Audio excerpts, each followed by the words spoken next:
गणेश महालात सदर भरली होती. बाजीरावांसमोरचा नजरबाज खालमानाने उभा होता.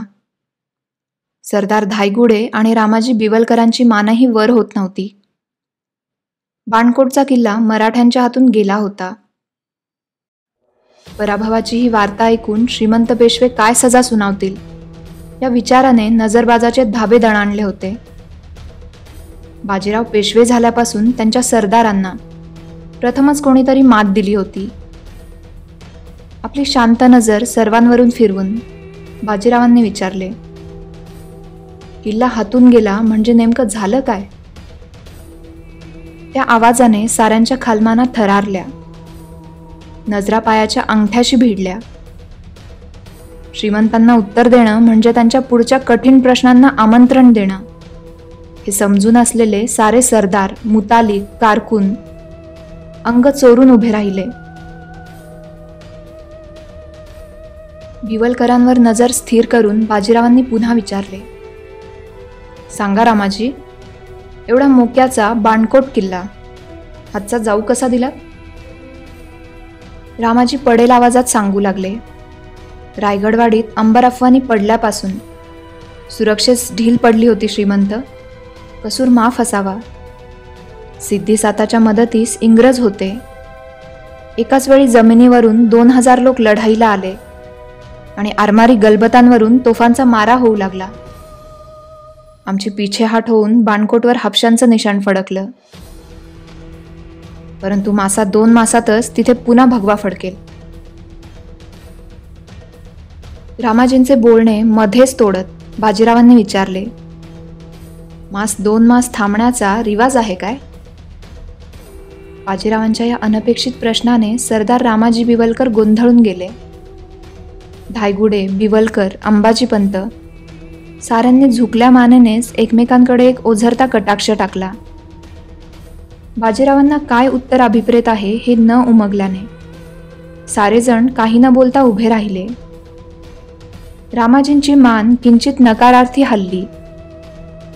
काही क्षण थांबून बाजीराव म्हणाले, तसा रिवाज नसेल तर 2 मास थांबण्याची गरज नाही. बाजीपंत रेठरेकरांना आम्ही निरोप धाडतो. फत्तेसिंग भोसलेही तिकडच्याच मुलखात आहेत. तुम्ही तुमच्या फौजा घेऊन टाकोटाक निघावं आणि बाणकोट पुन्हा स्वराज्यात आणावा. मराठे गेल्या पावली परत चढाई करून येतील असं सिद्धिसाताला स्वप्नातही वाटलं नसेल. बाजीरावांच्या आज्ञेने सदर संपली. मुजरे झडले. सरदार धायगुडे आणि बिवलकरांच्या फौजा बाणकोट जवळ करू लागल्या. बाजी भिवराव आणि फत्तेसिंग भोसल्यांना बाजीरावांचे पत्र मिळाले. सिद्धिसाताबद्दलचा बाजीरावांचा अंदाज तंतोतंत खरा होता. सिद्धिसाताची नजर बाणकोट घेतल्यापासून महाड आणि रायगडावर फिरत होती. बाणकोटच्या किल्ल्याची मोगली पद्धतीने पुनर्बांधणी करावी या उद्देशाने त्याने योजना आखणीही केली होती. परंतु योजना अंमलात आणण्यापूर्वीच हर हर महादेवच्या गजराने किल्ल्याचा ठाव घेतला.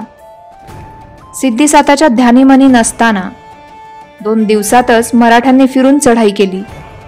हे कोणते युद्धतंत्र आहे हे सिद्धिसाताला उमगत नव्हते. मोजक्या स्वारांसह स्वतःचा जीव वाचवून पळत असलेल्या सिद्धीने जेव्हा मागे वळून पाहिले तेव्हा बाणकोट किल्ल्यावर जरीपटका फडकत होता.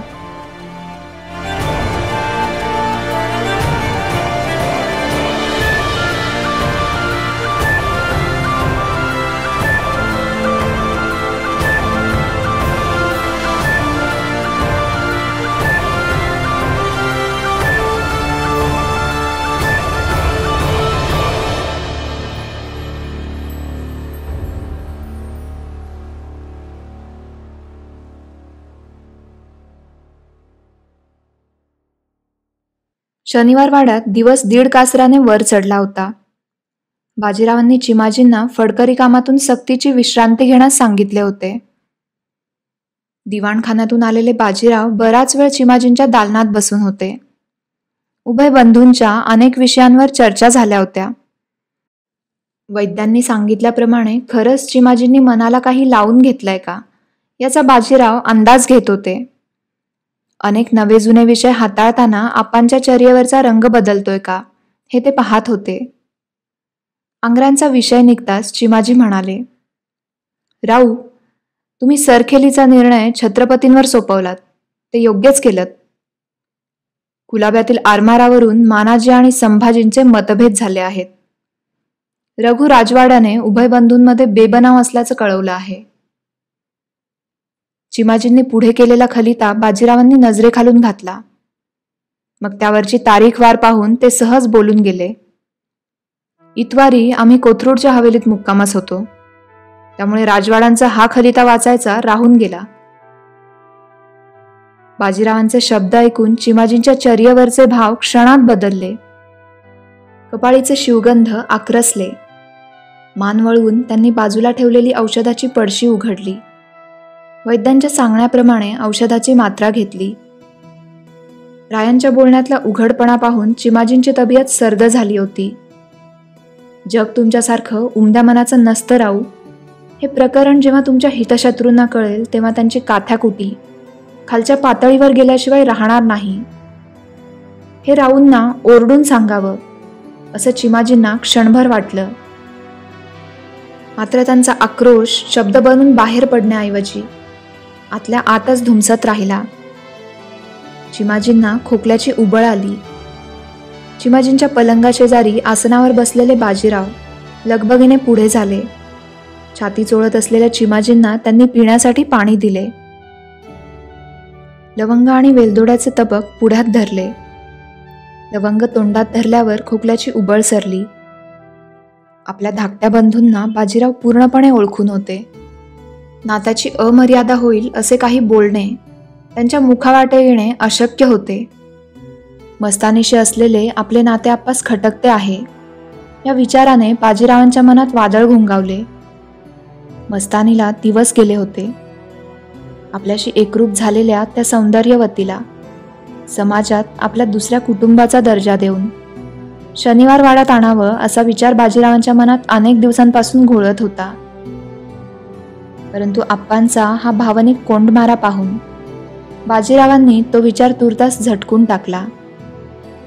चिमाजींच्या बोलण्याने बाजीराव भानावर आले. चिमाजी म्हणत होते, राऊ, या उपर तुम्ही हापशी पोर्तुगीजांविरुद्धच्या कोकण मोहिमा आमच्यावर सोपवाव्या. तुम्ही सर्व शक्तीनिशी उत्तर हिंदुस्थानात उतरावं. चिमाजींच्या प्रश्नाचे उत्तर न देता भावपूर्ण नजरेने आपल्या बंधूंकडे पाहत बाजीराव म्हणाले, आप्पा, तुमच्या मनात काही सलत असेल तर ते बोलून दाखवावं. असं कुढत बसण्याने रोगाची मातब्बरी वाढते. चिमाजींनी बाजीरावांच्या डोळ्यात पाहिले. काही क्षण तसेच गेले. मग निश्चयी आविर्भावात चिमाजींनी विचारले, राऊ, आम्हाला हितशत्रूंच्या कुरघोडी, विरोधकांचे मनसुबे याचा सुगावा तुमच्या आधी लागतो हे तुम्हाला मान्य आहे? आयुष्यात प्रथमच चिमाजींच्या तोंडून स्वतःसाठी सरस शब्द बाहेर पडत होते. क्षणाचाही विलंब न लावता बाजीराव म्हणाले, बेशक आप्पा, बेशक ही सारी राजकारणं तुम्हाला आमच्या आधी कळतात. म्हणूनच कितीही दूर असलो तरी ही सारी वार्ता खडानखडा आम्ही तुम्हाला आधी कळवतो. चिमाजींचे मन गलबलून आले होते. तरीही निर्णायक शब्दात ते पुढे म्हणाले, आम्ही अष्टप्रहर आपल्या हिताचाच विचार करतो. या आमच्या निष्ठेवर आपला विश्वास असेल तर आम्हाला एक वचन द्या राऊ. बोला आप्पा, बाजीराव म्हणाले. चिमाजी धीरगंभीर आवाजात बोलू लागले, भविष्यात एखाद्या निर्णायक प्रसंगी आम्ही तुम्हाला काही सांगितलं तर तुम्ही एकही प्रतिप्रश्न न करता ते ऐकावं. आम्हाला दिलेल्या या वचनाची लाज ठेवावी. चिमाजींचा हात हातात घेऊन त्यावर आपल्या उजव्या हाताचा तळवा टेकवत बाजीराव म्हणाले, कबूल आहे आप्पा, वचन. चिमाजींच्या चेहऱ्यावरचे समाधानाचे भाव पाहत हसरे डोळे करून बाजीराव पुढे म्हणाले, परंतु या वचनाची शक्ती तुम्हाला केवळ एकदाच आजमावता येईल आप्पा. चिमाजी मोकळेपणाने हसले. त्यांचे मन आता ताजेतवाने झाले होते. भावनेच्या ओघात राऊ वाहवत गेले तर त्यांना परत आणण्याची एक पक्की वाट आप्पांना गवसली होती. मराठ्यांनी बाणकोट हापशांकडून परत मिळवला. ही खबर दुसऱ्याच दिवशी बाजीरावांना समजली. स्वस्थ मनाने बाजीराव आपल्या महाली परतले. महालात काही सेवक रिकाम्या संदुका, बुधल्या असं सामान रचून ठेवत होते. हे कशासाठी? जो त्याच्या पायऱ्या चढून येत बाजीरावांनी विचारले. सेवकांना सूचना देत असलेली चंद्रादासी अदब फरमावून सांगू लागली. बाईसाहेबांचा माहुली प्रस्थानाचा मुहूर्त 2 दिवसानेच आहे. 8-10 मास पुरतील अशा साऱ्या बारीक सारीक चीजवस्तू भरायला 2 दिवस लागतील. म्हणून संदुका आजच जमादारखान्यातून मागवल्या आहेत. त्या सामानावर एक नजर फिरवून बाजीराव वरच्या दालनात आले. महालात काशीबाईंनी धूपन केले होते. धुपाचा मंद शांत सुगंध दालनाच्या कानाकोपऱ्यात भरून राहिला होता. काशीबाईंनी केसात माळलेली मोगऱ्यांच्या कळ्यांची वेणी त्या सुवासिकतेत भर घालत होती. धीमी पावलं टाकत बाजीराव खिडकीच्या कनातीलगत उभ्या असलेल्या काशीबाईंजवळ आले. ते पहा. काशीबाईंनी रत्नजडित अंगठी घातलेल्या बोटाने खिडकी बाहेरच्या आकाशाकडे इशारा केला. बाजीरावांनी बाहेर पाहिले. अश्विन महिन्यातल्या त्या रम्य सायंकाळी आकाशात इंद्रधनुष्य अवतरले होते. काही क्षण दोघेही त्या सप्तरंगी इंद्रधनुष्याकडे पाहत राहिले. मग काशीबाई म्हणाल्या, ही जागा आम्हाला फार आवडते. इथे नेहमी काहीतरी वेगळं नजरेस पडतं. काल सकाळच्या वेळी इथे एक भारद्वाज आम्हाला दृष्टीस पडला. याचा शकून माहीत आहे?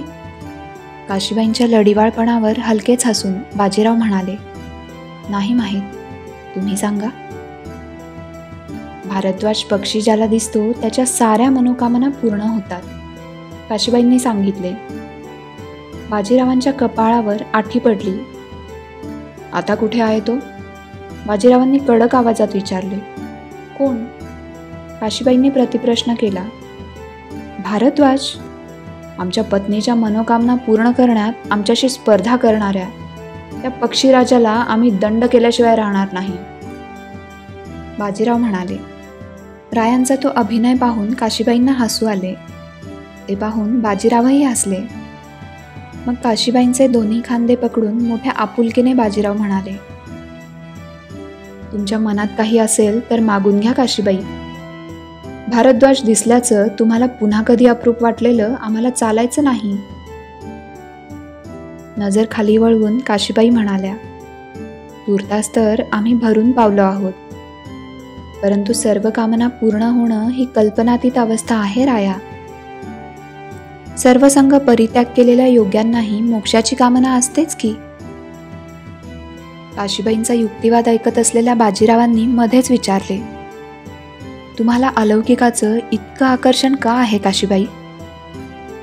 काशीबाई अपसूकपणे उत्तरल्या, अलौकिकाशी लग्नगाठ बांधली आहे आम्ही, मग आकर्षण का असू नये?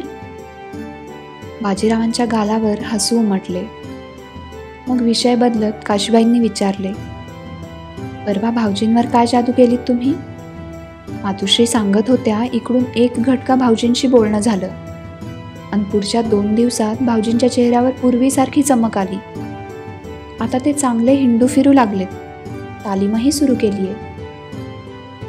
दीर्घ सुस्कारा सोडून बाजीराव म्हणाले, आप्पाच्या मनातला गुंता सोडवण्यासाठी आम्ही स्वतःला एका वचनात गुंतवून घेतलं. तेवढ्याने त्यांचं समाधान झालं. परंतु भाऊजींनी वचनात मागितलं काय? काशीबाईंनी उत्सुकतेने विचारले. माहीत नाही, बाजीराव म्हणाले. असं समजा की आम्ही कोऱ्या कागदावर स्वाक्षरी करून आलो आहोत. योग्य वेळ येईल तेव्हा आप्पा त्यावरचा मायना लिहितील. काशीबाईंना ते ऐकून खोलवर कुठेतरी समाधान वाटलं. पदर ठीक करून मंचकाकडे येत त्या म्हणाल्या, आमचा माहुली प्रस्थानाचा मुहूर्त सप्तमीचाच निघाला आहे. 2 दिवसाने आम्ही जायला निघू. हो, ते आलं आमच्या कानावर, बाजीराव म्हणाले. नाक मुरडून काशीबाई तक्रारीच्या सुरात म्हणाल्या, मग तरीही इकडून चेहऱ्यावरची एक रेषाही ढळलेली दिसत नाही. इकडून जोखमीच्या मोहिमेवर जाणं होतं तेव्हा आमच्या नेत्रातलं पाणी 4-4 दिवस खळत नाही. काशीबाईंचा त्रागा पाहून हसू लपवेत बाजीराव म्हणाले, माहुली असं किती दूर आहे काशीबाई? सातारा मुक्कामी असताना रपेटीवर जाऊन आम्ही अनेकदा माहुलीच्या शिवमंदिरात दर्शन करून येतो. 3-4 दिवसात आम्हीही सातारा जाणार आहोत. आमच्या घोड्यांना माहुली संगमाचं पाणी फार आवडतं. बाजीरावांचा इशारा काशीबाईंच्या चटकन ध्यानात आला. त्यांच्या दोन्ही गालांवर जणू गुलाब उमलले. बाजीराव पुढे म्हणाले, परंतु माहुलीस जाणं का गरजेचं आहे याचं उत्तर तुम्ही अद्यापही दिलेलं नाही. काशीबाई काही क्षण संकोचून तशाच बसून राहिल्या. मग शब्दांची मनात जुळवाजुळव करून त्या म्हणाल्या, उपाध्यायांनी मातोश्रींना सांगितलं आहे, सत्ताधारी पुरुषांचा जेव्हा संततियोग असतो तेव्हा दुष्ट प्रवृत्ती आकृष्ट होऊ नयेत म्हणून विशेष उपाययोजना करावी लागते. या काळात मतमतांतरे वाढतात, विरोधी कारस्थानांना पेव फुटतात. मग मध्येच थांबून चिंतातूर नजरेने रायांच्या डोळ्यात पाहत त्या पुढे म्हणाल्या, नानांची राहून राहून फार काळजी वाटते आम्हाला. काळजी करू नका, बाजीराव म्हणाले.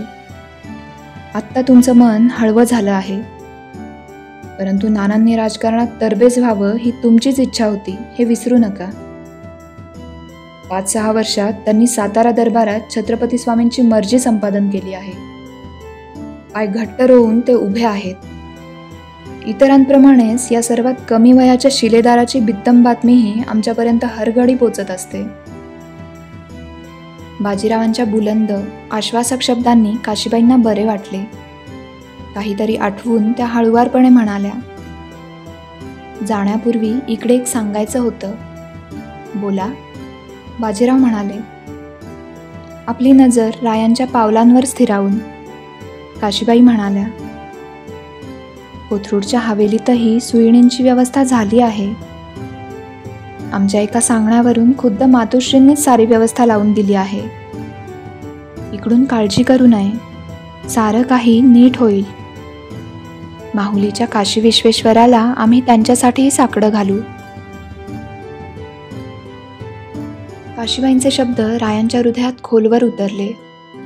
अनेक दिवसांपासून रायांच्या ओठांपर्यंत येऊन माघारी फिरलेली कैफियत काशीबाईंनी अगदी सहज मांडली होती. काशीबाईंनी नजर वर केली तेव्हा रायांची भेदक नजर घायाळ बनून काशीबाईंची दृष्ट काढत होती. काशी आपली केवळ पत्नी नसून आपलं अंतरंग जाणणारी सखी आहे याची रायांना जाणीव होत होती.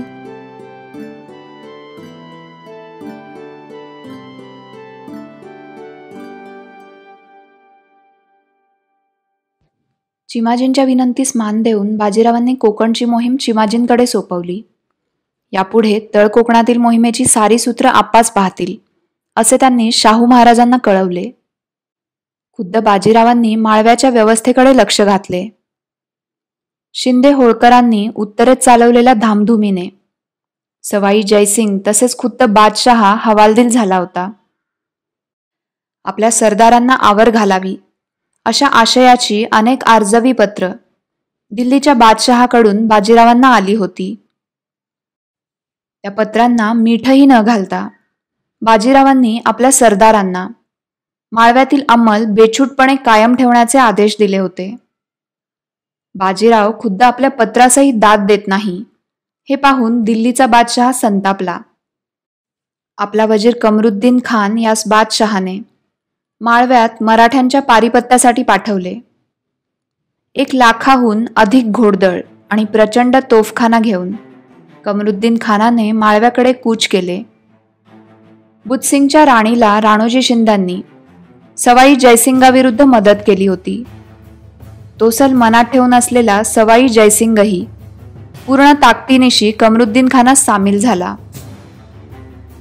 मराठ्यांना मुकाटपणे चौथ देत असलेल्या उत्तरेतील इतर संस्थानिकांनाही सवाई जयसिंगाने मराठ्यांविरुद्ध चिथावले. आपापल्या शिबंदीसह ते संस्थानिकही कमरुद्दीन खानात सामील झाले. कमरुद्दीन खानाची ताकद आता प्रचंड वाढली होती. 2,00,000 घोडेस्वार, 500हून अधिक तोफा बाळगलेल्या कमरुद्दीन खानास आपण बाजीरावाचा पराभव केला आहे अशी गोड स्वप्ने पडू लागली होती. कमरुद्दीन खान दिल्लीतून निघाल्यापासूनच बाजीरावांना त्याच्या ठिकाणांची, मुक्कामांची खडानखडा वार्ता नजरबाजांनी कळवली होती. साताऱ्यात छत्रपती शाहू महाराजांनाही ही बातमी हैराणकरवी समजली होती. सरतेशेवटी बाजीरावाने आपल्या रांगड्या स्वभावामुळे दौलतीवर मोठे संकट आणलेच असा सूर दरबारी मंडळींनी लावायला सुरुवात केली होती. शाहू महाराज मात्र शांत होते. कमरुद्दीन खानाशी तह करावा, माळव्यातील जिंकलेला मुलूख परत करून बादशहाला तोषवावे या अष्टप्रधानांच्या सल्ल्यावर काहीही मत देण्याचे छत्रपतींनी कटाक्षाने टाळले. रायांच्या पत्राची ते प्रतीक्षा करत राहिले. 2 दिवसातच माळव्याचा सारा वृत्तांत देणारं पत्र बाजीरावांनी शाहू महाराजांना पाठवलं. पत्राच्या शेवटी बाजीरावाने छत्रपतींच्या मातब्बर सरदारांना फौजेनीशी माळव्यात धाडण्याची विनंती केली असेल अशी साऱ्यांचीच अपेक्षा होती. बाजीरावाला या प्रसंगी साताऱ्यातून कुठलीही आर्थिक वा लष्करी मदत मिळू द्यायची नाही अशी करडी समज प्रतिनिधींनी सर्व सावकार आणि शिलेदारांना दिली होती. साताऱ्यातील विकोपाला गेलेलं राजकारण माहीत असलेल्या बाजीरावांनी पत्रात केवळ नानासाहेबांना फौजेनीशी माळव्यात पाठवावं एवढीच विनंती छत्रपती स्वामींकडे केली होती. प्रतिनिधी बांडे, सुमंत यांना बाजीरावांची कलमही हत्याराप्रमाणे भासत होती. आपल्या पैशाची मगदुरी बाळगणाऱ्या या मातब्बरांना त्या पत्रातून नकळत चपराक बसली होती. बाजीरावांच्या सांगण्याप्रमाणे शाहू महाराजांनी नानासाहेबांना फौज फाटा देऊन माळव्याकडे रवाना केले. सोबत त्यांच्या संरक्षणासाठी पिलाजीराव जाधवांना धाडले. आपल्या पित्याने आपल्यावर इतका प्रचंड विश्वास दाखवला म्हणून नानासाहेब बेहद खुश झाले होते. 2 लाखांवर असलेल्या शत्रू सैन्याविरुद्ध मराठ्यांची आघाडी सांभाळण्याची संधी त्यांना पहिल्याच मोहिमेत मिळाली होती. नानासाहेबांच्या हिमतीचे बाजीरावांच्या विरोधकांनाही नवल वाटत होते. पुण्यात राधाबाई आणि तळकोकणात असलेले चिमाजी काळजीत पडले होते. खुद्द बाजीराव मात्र निश्चिंत होते. खानदेशात स्वारीवर येऊन आपल्या छावणीत बसून ते माळव्यातील लढाईची योजना बांधणी करत होते. त्या योजनेत कोणत्याही तऱ्हेची गफलत होण्यास वाव नव्हता. बाजीरावांच्या योजनेनुसार कमरुद्दीन खानाची फौज अरुंद खिंडीतून वाट काढत असताना राणोजी शिंद्यांनी गनेमी काव्याने छापेमारी करून खानाच्या फौजेस हैराण केले. फौजेची रसद तोडली. मल्हारराव होळकरांच्या फौजा सवाई जयसिंगाच्या मुलखात शिरल्या. कमरुद्दीन खानास सामील झालेल्या संस्थानिकांच्या मुलखातही होळकरांच्या फौजा गस्त घालू लागल्या. परिणामतः सवाई जयसिंग आणि इतर संस्थानिक आपला मुलूख वाचवण्यासाठी परत फिरले. 2 दिवस दाण्यागोट्या वाचून उपासमार झालेली फौज घेऊन कमरुद्दीन खान माळवा पठारावर उतरला. संस्थानिक आणि सवाई जयसिंग परतल्याने कमरुद्दीन खानाची फौज आता निम्मी, तरीही 1 लाखांवर होती. समोर मराठ्यांची 20,000ची फौज त्याच्या फौजेपुढे तुरळक भासत होती. समोरच्या मराठा सैन्यावर दुर्बिणीतून एक नजर टाकून कमरुद्दीन खानाने आपल्या मुतालिकास विचारले, बाजीराव किधर है? मुतालिक कमरुद्दीन खानास म्हणाला, बाजीराव तो दूर खानदेश में है. उसने इस जंग पे अपने 14 बरस उम्र के बेटे नाना साहेब को भेजा है. कमरुद्दीन खान विचारात पडला. त्याला बाजीरावाचा अंदाज येईना. विचार करत तो मुतालिकास म्हणाला, ये मराठे जितने दिखते हैं उससे कहीं ज्यादा होते हैं. कमरुद्दीन खानाचा अंदाज खरा होता. नानासाहेबांच्या फौजेच्या पिछाडीवर 30 कोसांवर छत्रसाल पुत्र हिरदेसा आपल्या फौजेनिशी दबा धरून बसला होता. राणोजी शिंदे आणि मल्हारराव होळकरही कमरुद्दीन खानाच्या फौजेच्या पिछाडीवर होते. कमरुद्दीन खानाची चर्या कडवी कठोर बनली. बाजीरावाच्या 14 वर्षाची उमर असलेल्या मुलास लढाईत हरवले तर भविष्यात बाजीराव याचा वचपा काढल्याशिवाय राहणार नाही हे त्याला पक्के ठाऊक होते. जर नानासाहेबाकडून आपण हरलो तर एवढ्या पोरवयाच्या योद्ध्याकडून हरण्याची नामुष्की पदरात पडणार होती. कमरुद्दीन खानाकडून जंगचा ऐलान का होत नाही हे नानासाहेबांना कळत नव्हते. एक प्रहरभर आघाडी लढती ठेवण्याची सारी तयारी नानासाहेबांनी केली होती. नानासाहेब, महदोबापंत यांच्यासह सर्व तरुण घोडेस्वारांमध्ये कमालीचा उत्साह दिसत होता. कमरुद्दीन खानाचे सैन्य मात्र उपासमारीने हैराण झालेले दिसत होते. घटकाभर विचार करून कमरुद्दीन खानाने आपल्या थकलेल्या सैन्याकडे एकवार पाहिले. मग वकिलास शरणागतीचे पांढरे निशाण फडकावण्याची आज्ञा केली. कमरुद्दीन खानाच्या तळावर पांढरे निशाण फडकलेले पाहून नानासाहेबांचा हिरमोड झाला. पहिल्याच लढाईत आपण शस्त्र उगारण्यापूर्वी शत्रूने शरणागती पत्करावी याचे त्यांना वाईट वाटले. पिलाजीरावांच्या चेहऱ्यावर हसू उमटले होते. नानासाहेबांकडे पाहून ते म्हणाले, हा सारा रावसाहेबांचा दरारा आहे नानासाहेब. तुमच्या विरुद्ध शस्त्र उचलण्याची हिंमत आज हिंदुस्थानात कोणामध्येच नाही. खुद्द दिल्लीच्या वजीराने स्वतःहून सलूख करणे ही गोष्ट फार मोठी आहे. आता लगोलग मोगलांच्या गोटात वकील धाडा आणि तहाचा दिवस निश्चित करा. पिलाजीरावांच्या शब्दांनी नानासाहेबांचा ऊर अभिमानाने भरून आला. महादेव पंडितांना कमरुद्दीन खानाच्या गोटात वकिलीसाठी पाठवण्यात आले. तहाचा दिवस निश्चित झाला. मराठ्यांनी काबीज केलेला माळव्यातील प्रांत कागदोपत्री मराठ्यांच्या स्वाधीन झाला. दिल्लीच्या वजीराने माळव्यातून सालाना 22 लाख रुपये चौथच्या रूपाने मराठ्यांना देणे कबूल केले. खानदेशातील मोहीम आटोपून बाजीराव माळव्यात आले. शिंदे आणि होळकरही बाजीरावांच्या भेटीसाठी आले. रात्री छावणीत मेजवानी झाली. भोजनानंतर गप्पा रंगल्या. कमरुद्दीनच्या सैन्याची रसद आपण कशी तोडली याचा रंजक वृत्तांत राणोजींकडून ऐकत असताना नानासाहेब आणि महदोबापंतांचा चेहरा हिरमुसलेला दिसत होता. त्यांच्या चर्येकडे काही क्षण निरखून बाजीरावांनी विचारले, काय झाले नाना? तुम्ही या विजयाने खुश नाही?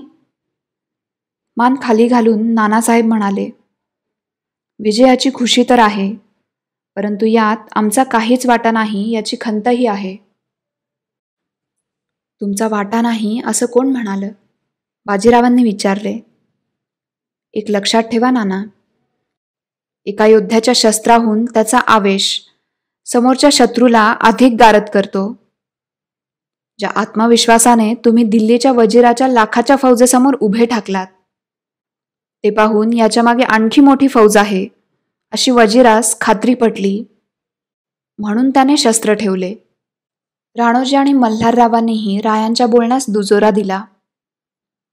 नानासाहेबांच्या मनीचा विषाद त्या बोलांनी दूर झाला. इतक्यात माहुलीहून थैली घेऊन स्वार आला. पत्र पिलाजीरावांच्या हातात देऊन बक्षिसीसाठी तो तसाच उभा राहिला. पत्र वाचून पिलाजीरावांचा चेहरा आनंदाने फुलून आला. थोड्या आवाजात ते म्हणाले, राणोजी, नौबत वाजवायला सांगा, खबर नामी हाय. मग बाजीरावांना नजर देऊन ते पुढे म्हणाले, श्रीमंत, तुमच्या ज्येष्ठ पुत्राने 2 दिवसापूर्वी माळव्यात झेंडे रोवले आणि 2 दिवसापूर्वीच अटकेपार भगवा फडकवायला नानांचे बंधू जन्माला आले.